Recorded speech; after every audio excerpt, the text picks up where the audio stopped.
Hello, everybody, and welcome to Rise Up Life on Fire podcast. And if you don't know me, my name is Krista, and I am super excited tonight to bring you an amazing, inspirational powerhouse of a guest who is a dedicated advocate for awareness, prevention, education, and training on post-traumatic stress injury and first responder suicide prevention. He speaks all over the country at law enforcement agencies and at first responder events. And I believe this is 8 weeks for his book being on the Amazon bestselling list in numerous categories. His book, Relentless Courage, Winning the Battle Against Frontline Trauma, which he co-wrote with an amazing friend of his who is a PhD, tackles the complexity of trauma within the law enforcement community, uncovering the unspoken barriers, and outlining a path to healing. So please welcome tonight, Michael Sugrue. Hello. How you doing? Thanks for having me on. I'm so excited to have you. I like talking to people who have a ton of experience serving their community, but who also have turned it around to do something huge to help those who serve the community. And you have followed that pathway, heart and soul. So let's begin today just talking a little bit about who you are and who you were as a little boy. So who is Michael as a little boy? I was born and raised in the Bay Area here in California. And, as far back as I can remember, I've always been driven. I've always had a path. I've always had a plan. It's just, I don't know, some people call it a calling. And for me, it came at a very young age. My stepfather, he's the one who raised me along with my mother. And he was my hero. I mean, I looked up to him, since day one. And he was in law enforcement. And he actually first brought me into the fold at 8 years old, believe it or not. And I was a volunteer for a local police department here in the Bay Area. And, it was nothing all that crazy, but I would wash patrol cars. I would file paperwork. I'd hang around the station. And the coolest part was I got a laminated official ID card. And I remember just feeling like part of this family, like part of this group that was bigger than I was. And the highlight every year was riding in the annual parade with McGruff. And that was something that I always looked forward to. And I did that for a little bit. And eventually my father actually switched departments to the Richmond Police Department, which is also here in the Bay Area. Much different department, much bigger, in a very bad area. At the time, it was one of the most dangerous cities in California, if not the nation. And I actually became a police explorer there as a teenager and would do things like volunteer for parking control at fairs and different events. I would go to meetings. I went to a little mini police academy for police explorers. But the highlight really was doing ride-alongs. I mean, that's really where I solidified that this is what I wanted to do. Being there in the passenger seat and getting to ride with actual officers and seeing what they do day in and day out, and just that constant adrenaline rush of excitement going from call to call to call and stopping different people. And it was, all the way back then that I knew this is what I was going to do. And so honestly, I aligned my life for a career in public service pretty much as far back as I can remember. So you always knew then. You didn't even there was never anything else for you. No other job experiences. You just jumped headlong in. Yeah, my path changed a little bit. My original plan was to go into federal law enforcement, into the FBI. And because of that, I aligned myself with a career in the military first. And in college, I got a full scholarship through the Reserve Officer Training Program through the Air Force. And I went into military police, which is known as security forces in the Air Force. And my original plan was to do my 4 years, which was my commitment, and get out and then go into the FBI. But a lot of things happened. 9/11 happened. I lived all over the world. I worked with different federal agencies. And I just realized that federal law enforcement wasn't where my heart was. It was actually back home in local law enforcement. So I ended up staying a little bit longer. I stayed in 6.5 years active duty. And luckily, I got stationed back in California at Travis Air Force Base, which literally was minutes from where I grew up. And at that time, I started applying to local law enforcement agencies. So I would say the path was always known. There were some changes, some bumps in the road, but the whole way along, I knew what I wanted to do. And so this literally was my dream from day one. So do you think your identity, are you one of those folks who's like just heart and soul, you just are an officer? That's not my identity now, but I think for a long time that was my soul, almost soul identity. And I wouldn't say that's a good thing or a bad thing, but because the thing is, for me, it was more than a job. I mean, it was a calling, and I saw it as a higher purpose. And it's something that I'll always be proud of. I mean, my service, my commitment is something that I look back on fondly. I think where we kind of lose sight of things is where we realize that that is important, but there's a lot of other things that are actually more important, like our families, like our loved ones, and in my case, like my daughter. And so when I look at what is my identity today, first and foremost, it's a father. I mean, for me, that is the most important thing that I've ever done. It's the most important thing I ever will do. And that is my true purpose. I mean, sure, I speak, and I had a book just come out, and I've done other things, but what comes first and foremost is my daughter, and that's what matters most to me. So where did things transition for you? Because I know that you retired early. So what brought all of that about? Why early retirement? So about 8 years into my civilian career as a police officer, I was a newly promoted sergeant, and I was actually involved in a very heinous, critical incident, one where I almost died, one where other people almost died. And to make a long story short, I had to take a life to save lives. And that incident forever changed me as a person. It forever changed the path that I was on. And I didn't realize it at the time, but that 8 years of going through my career in law enforcement, I had been exposed to numerous traumatic incidents, and I never really addressed them. I didn't talk about them. I pretended like all these incidents and events just didn't bother me and they didn't faze me. And for me, this incident as a brand new sergeant is really what pushed me over the edge. And it's where I lost that feeling of invincibility. I mean, up to that point, I had been involved in numerous dangerous situations. I mean, tons. I'd pulled out my gun numerous times, and was undercover for a couple of years on a state drug task force. But for whatever reason, for me personally, this incident made me realize that even though I knew it the whole time, that my life could be taken in literally a second, in a heartbeat. And I think what made that so difficult and so impactful for me was that at the time, my daughter was only 2.5 years old. And as I mentioned, earlier, is my daughter is my everything. And all I could think about was what's going to happen when I'm not here for my daughter. Is she going to remember me? Is she going to know how much I loved her? And that was one of my biggest fears. And so I went from literally this feeling of being on top of the world where everything was perfect. I mean, my career was perfect. My home life was perfect. Everything was going as I planned it to be. And this incident, in literally a second, changed all of that. Was that just like a moment of clarity for you, or was there a process of, just feeling a little out of sorts or anything?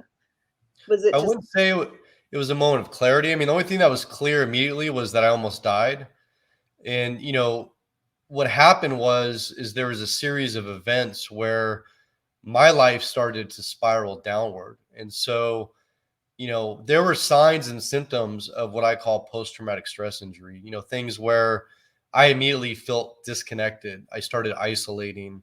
I started distancing myself from my wife at the time, from friends, family. I was having constant nightmares. I couldn't sleep. I was drinking more. And so there was things happening, but I was in denial of what these things were. I didn't acknowledge the fact that I had post-traumatic stress injury. I don't even think at that point I really knew what it was, because I never experienced it up to that point.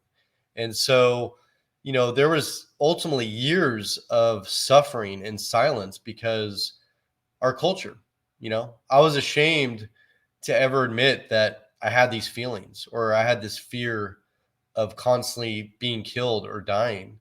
And so because of that, I kept everything inside. I didn't have anybody I felt I could trust where I could actually openly talk to them about this stuff.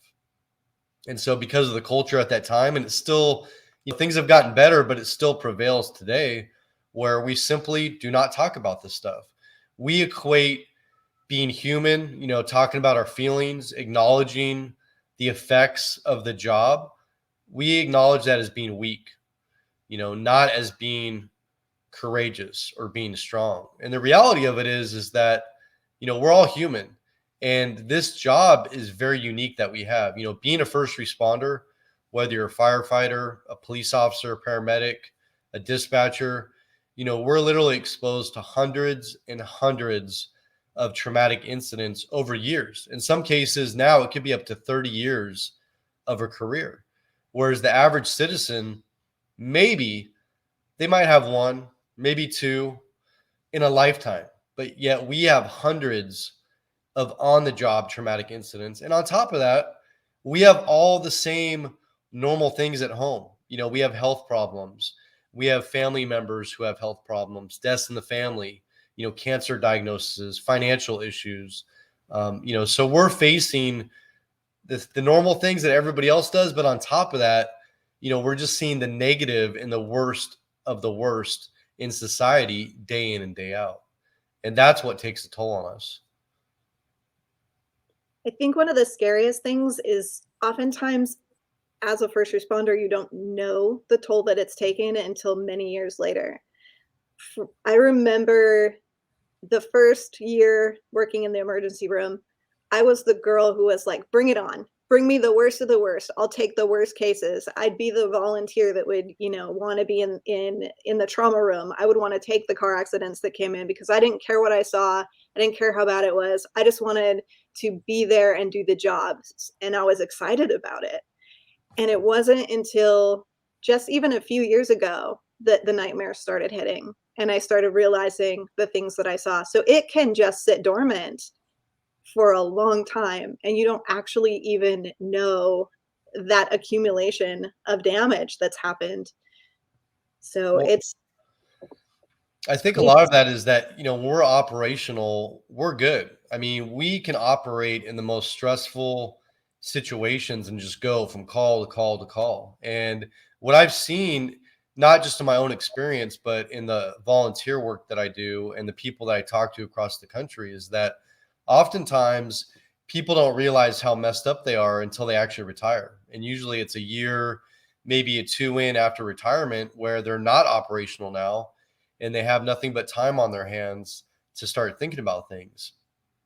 And they start looking back at literally all these events that they can't forget. They can't get out of their mind. In some cases, they can't get out of their dreams or their nightmares. Another common thing I've seen, which is very similar, is that oftentimes when officers are off duty on a physical injury, let's say they have like a knee issue or a back issue, maybe they're out getting physical therapy or getting surgery, but again, they're not operational. They're at home.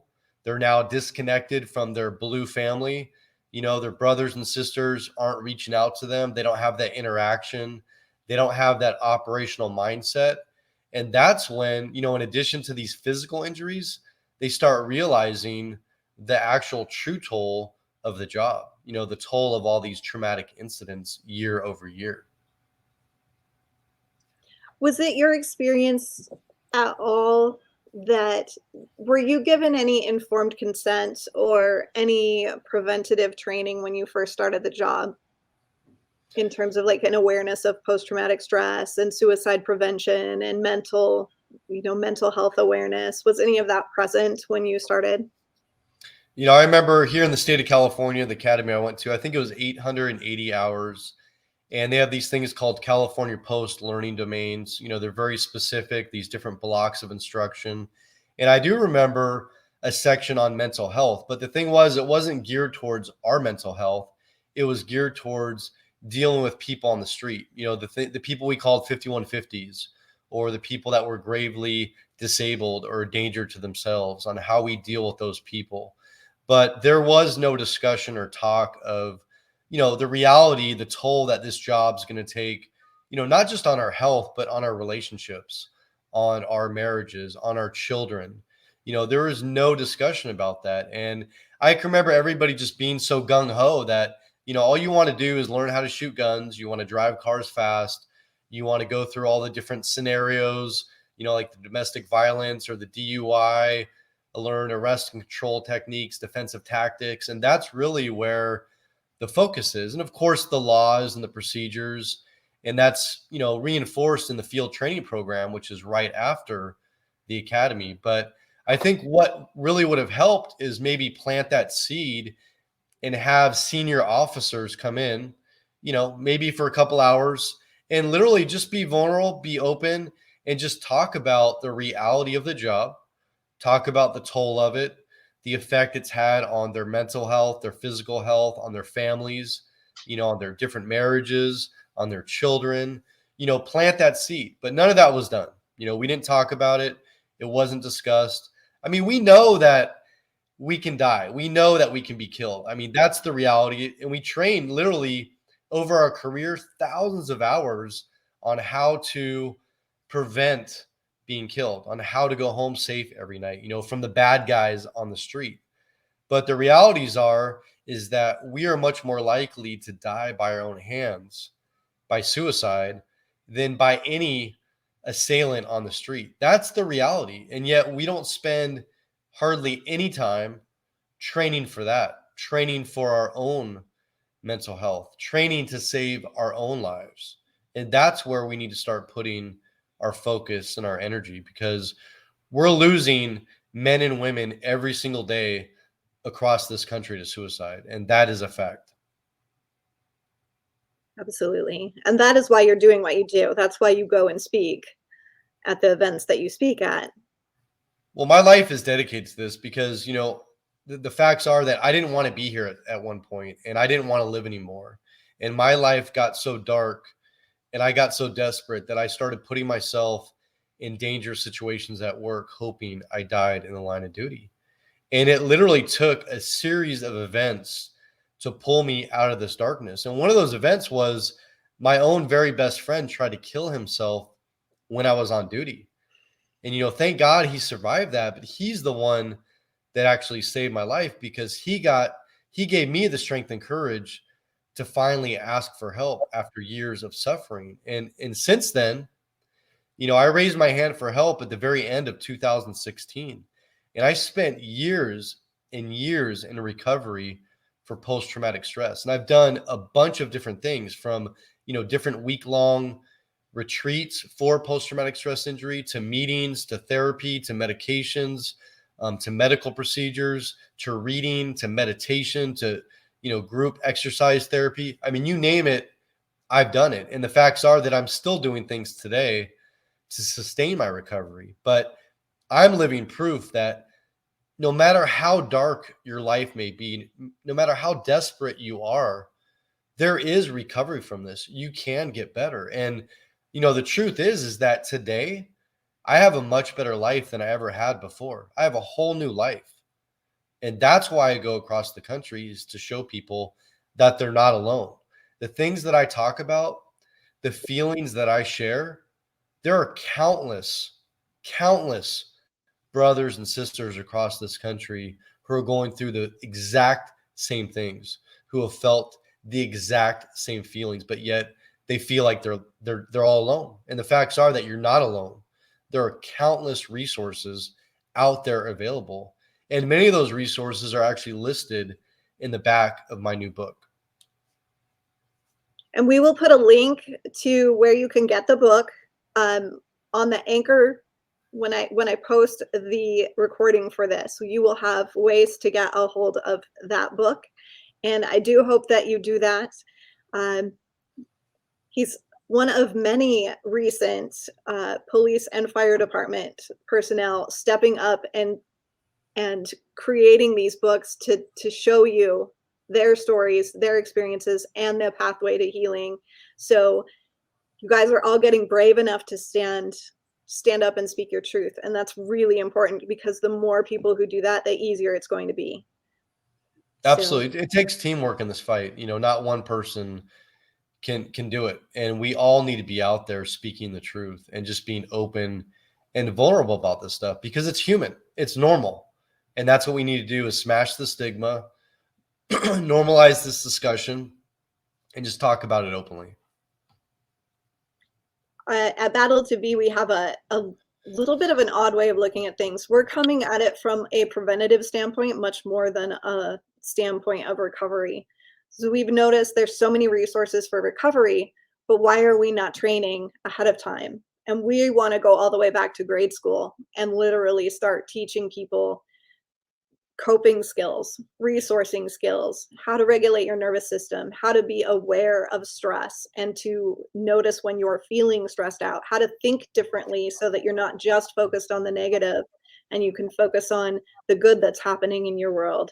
Just all of these basic things, these life coaching skills that most of us never get, because statistics have shown us that those are preventative measures, that those are actually ways to keep from getting post-traumatic stress if you have them all in place ahead of time. So we're hoping to create some systems that start at the beginning from pre-hire and actually talk about it all ahead of time and give coping and resources, and then regular mental health maintenance, just like going to the gym. And if everybody's doing it, then nobody's broken or nobody needs fixing because they want to see a counselor. It's just part of the every week routine. You just do it. And I think that will help. Absolutely. Because the facts are that post-traumatic stress injury is not a foregone conclusion. Not everybody's going to get it. And the facts are that I waited too long to ask for help. I think if I would have asked for help early on, I'd still be working today. And so, like you said, if we normalize this, if we make it part of, the very beginning and we carry it on throughout our careers, I firmly believe that we can work an entire career, whether that's 20 years or 30 years, and we can come out fully healthy mentally and physically on the other side. But we have to take the steps before, during, and after to ensure that, and to maintain our healthy relationships at home and not bring the stress of the job home and take it out on our families, but actually address it within ourselves. And you were divorced when you were working. No, I was married when my incident happened, and at the height of my trauma, I went through a horrendous divorce. And the reality is that I made a lot of mistakes early on in my career, and I made a conscious decision to not bring the job home because I felt like I was protecting my spouse at the time and my family. And I didn't have that open communication that is so very important. And so I'm not suggesting that we bring the gritty details, home to our loved ones and to our families, but we need to make it clear that when we're having a bad day, it's not because of them. It's because of something that happened on the job. And we need to communicate, when we've had that bad day, maybe when we need a little time to decompress. And then after that, re-engage with our family members and talk about it. Again, not graphic details, but it could be as simple as like, look, I went to a horrific car accident today and it really affected me. And it's really brought me down. It has nothing to do with you. I just need to get through this. And, I'd like to talk to you about it and just let you know how I'm feeling about it. I mean, this is how we normalize it, right? But we don't do that. What we do is we come home pissed off. We come home in a bad mood. We then turn to alcohol. We start to numb ourselves. We're self-isolating. We're doing all these negative coping mechanisms that are honestly accepted within first responder world, like drinking, gambling, extramarital affairs, maybe porn addiction, substance abuse, all these things which have detrimental effects on us and on our post-traumatic stress. We need to start using the healthy coping mechanisms. And first and foremost, It's being vulnerable and it's communicating. I mean, those two things together can truly make a difference. I mean, it can save lives. Absolutely. So, how do you feel about early on in the career? Do you think that it would be beneficial to bring spouses in for some co-training, so spouses do some ride-alongs and kind of get a little bit of a feel for what the job entails, and they get an idea of the language and the kind of things that you see, and then give them the resources to have an awareness of how to speak to you about your job. Do you think that Yeah, could of be? course. I mean, one thing that one of my own agency started doing shortly before I left was every year they would have like a 2-3 day event where they would bring in the spouses and partners, significant others of the officers. And there was all kinds of different things that happened, within those days, but they had open discussions with the administration. They got to see different forms of training, like shoot, don't shoot scenarios. They got to go to the firing range. They got to learn about all the ins and outs of the department, the different sections, the different assignments, the different capabilities. They got to talk to therapists and counselors. More importantly, they got to talk to other spouses and significant others and realize that, again, they're not alone. That, being a partner or a spouse of a first responder, it takes a lot. It takes a lot of work, and it takes a very special person to take on that role. And so, like that event, I think like having something like that, whether it's quarterly, once a year, again, maybe a day, maybe 2 days, 3 days, that could make, I mean, monumental changes where you're bringing them into this fold. Because, for some agency, it's kind of like us and them. It's like, you're at work and it's like this little thing where not everybody knows what's going on there, or we can make it a true family environment, because a lot of times people talk about the first responder family or the law enforcement family. Well, if that's the case, let's bring our own spouses, partners, and children, because at the end of this 2-3 day event that I told you that my agency did, at the very last day, they would have an event where they bring the children as well. And they would do like a barbecue, and it would be a fun event, a social event where everybody's getting together. And so I would definitely like to see more of that. I think that can really make a difference. I think that's hugely valuable, to bring the family into the family so that they're not outsiders. There's definitely an us versus them, and people who don't know the language and don't know the experiences, like you almost know, you walk into a room and you know who the people are that are in and who the people are that are not, and you just immediately are connected. And it's good for the connection side of things, but if you're on the outside, it's not so good. So I think that's where we lose a lot of ability to reach out to other people, is feeling like they're on the outside of some kind of wall, and like they're not safe, like they're not a part of it, or they won't understand. If that wall is thinner a little more pliable, I think that would be drastically different for us. So what do you Absolutely. And another key part of that is knowing the resources, knowing about EAP, or knowing about wellness programs, or knowing about the department therapist, or retreats like West Coast Post Trauma Retreat. But, not only letting the officers know about these resources, which I don't think we do enough of, but also letting the family members know about what resources are out there. Because, oftentimes our loved ones, our spouses, our children, they're going to see the warning signs. They're going to know when something's off. They're going to know when something's not right. And if they have a list of resources, or know at least where they can turn for help, I think that can also make a critical difference. And then also knowing that they can trust these people, knowing the chief or the captains or the lieutenants on a first name basis, where if need be, they can pick up the phone and feel comfortable and just say, look, I need to call you because I'm really worried about, my husband. Something's off, and I know he was involved in that incident, and, I need some help here. But establishing those open lines of communication, I mean, that can save lives. I mean, simply put, it will save lives. So I'm going to ask you a hard question. the last few years have been very different. The way that community has thought about and treated police officers. How do you feel like, how do you feel that's going to impact the next few years? How do you feel like our officers are handling that? Well, there's a lot to that question. And, the facts are that we are in a very difficult time where our officers are literally on an island where they don't feel supported by their own administrations.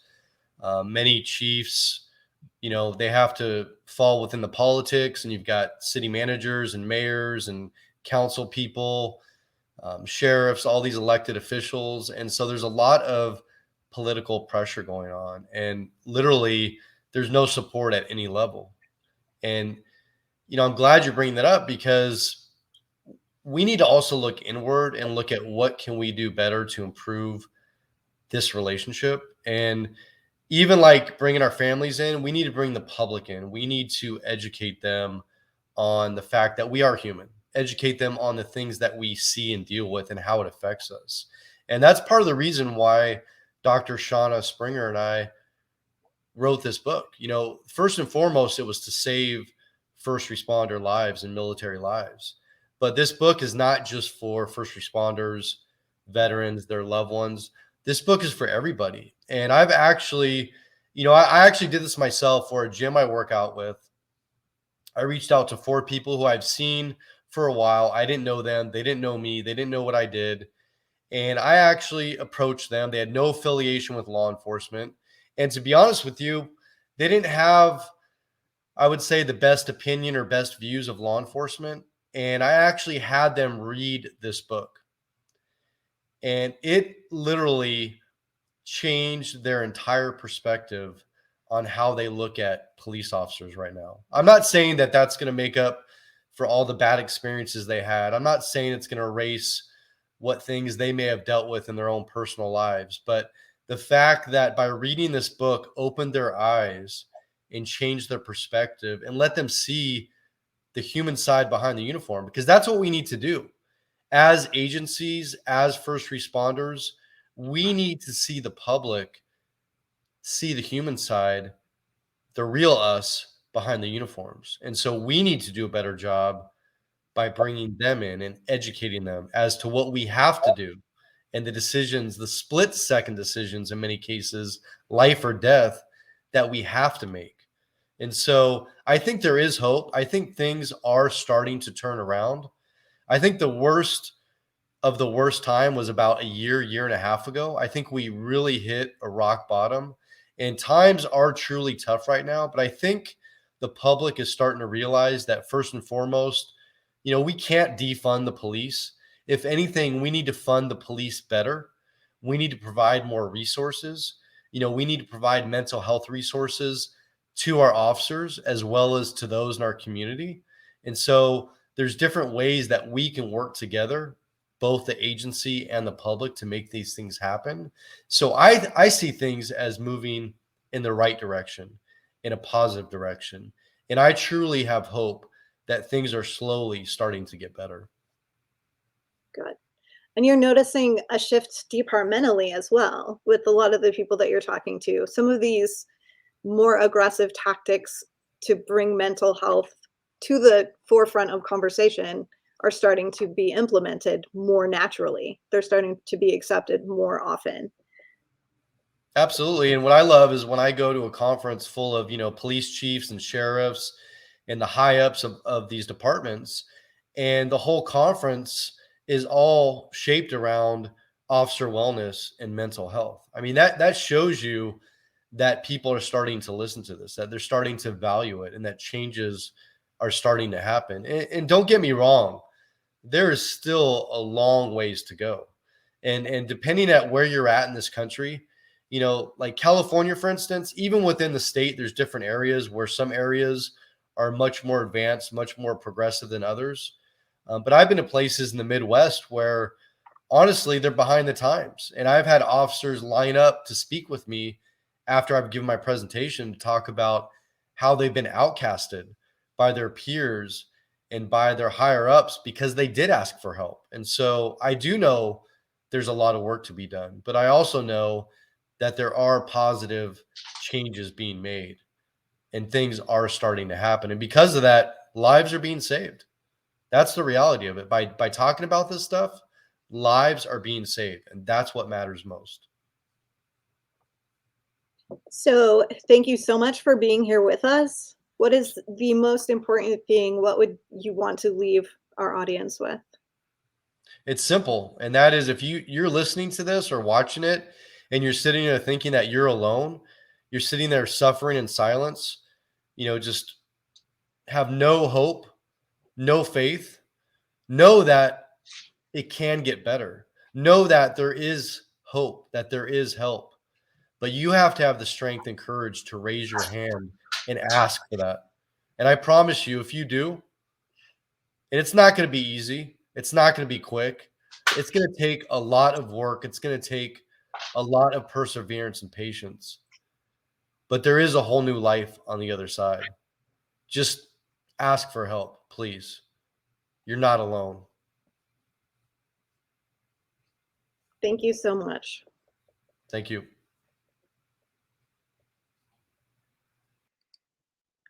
Again, please do look up the book Relentless Courage by Michael Sugrue and Dr. Shauna Springer. It is available on Amazon and it's maintained its bestseller ranking since it came out, so you absolutely won't want to miss it. I will the link is on the Facebook posts with this live. I will also put the link on the permanent anchor post for this, so make sure that you look that up. Make sure that you look Michael up if you are in need of an amazing speaker and you know of a convention that he just can't miss. Make sure that you do that. Again, if you are struggling, please reach out.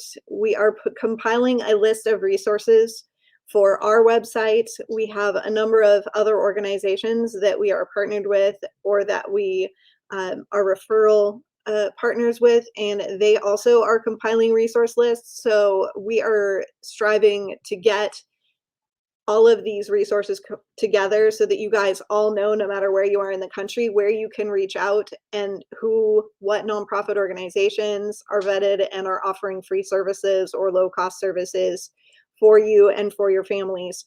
So we will make sure that you have that information. Tonight, I want to thank my sponsors, Right Next Door Designs, and our brand new member of the board, Michelle Mason Harper. We are extraordinarily happy to have her on our team. I think she's going to be an amazing asset for us. And we are actually still looking for some board members. So if you love what Battle to Be does and you want to get involved, we definitely can use some amazing folks who have the heart for this work and who want to help us out. So again, thank you so much for being with us tonight and have an amazing day. We will see you again on Thursday.